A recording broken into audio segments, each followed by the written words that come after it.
In the long and glorious history of men butchering each other, we river folk make the best meat. How else can you explain why anyone would stay in a land of constant carnage for thousands of years? If it wasn't the first men killing the children of the forest here, it was the Andals killing the first men and then each other. Even when the Riverlands finally united behind the kings of House Justman, the unusual silence of peace attracted the Storm Lords, Westermen, and those bloody Ironborn to try and take our grain, gold, and women.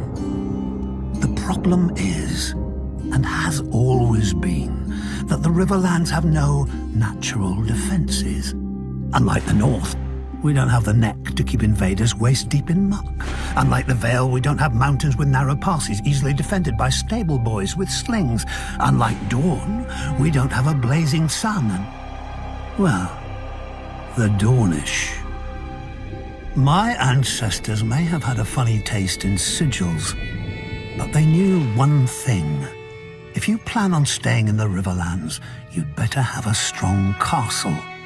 My ancestor, Axel Tully, bright man that he was, realized that most soldiers can't swim, and raised his castle of Riverrun where the Red Fork and the Tumblestone rivers meet. He built right up to the water on each side, daring attackers to force a crossing. If they wore armor, they'd drown. If they didn't, our archers would feather them from the battlements as they paddled. An army could still assault Riverrun from the west, however, so my ancestors dug a wide moat along our western wall, connecting the rivers on either side of the castle. When any would-be conquerors showed up, we opened a series of gates and flooded the moat, transforming Riverrun into an island fortress with enough stores to last years.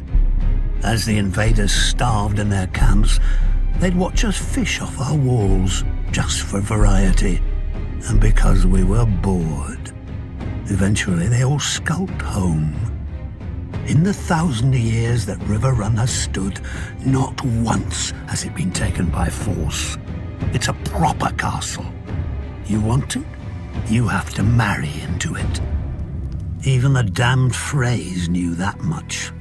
Up-jumped toll collectors living on a bridge instead of beneath it like the rest of their kind.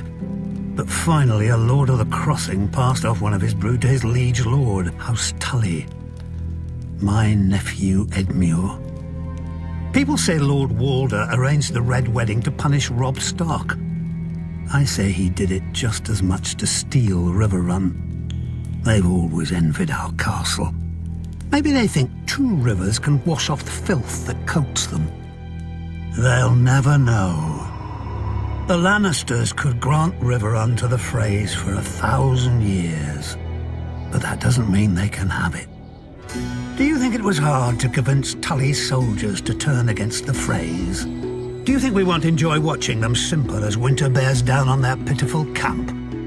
I even carved a new fishing rod for the occasion. When the starving Freys look up at our walls, we'll wave our trouts at them.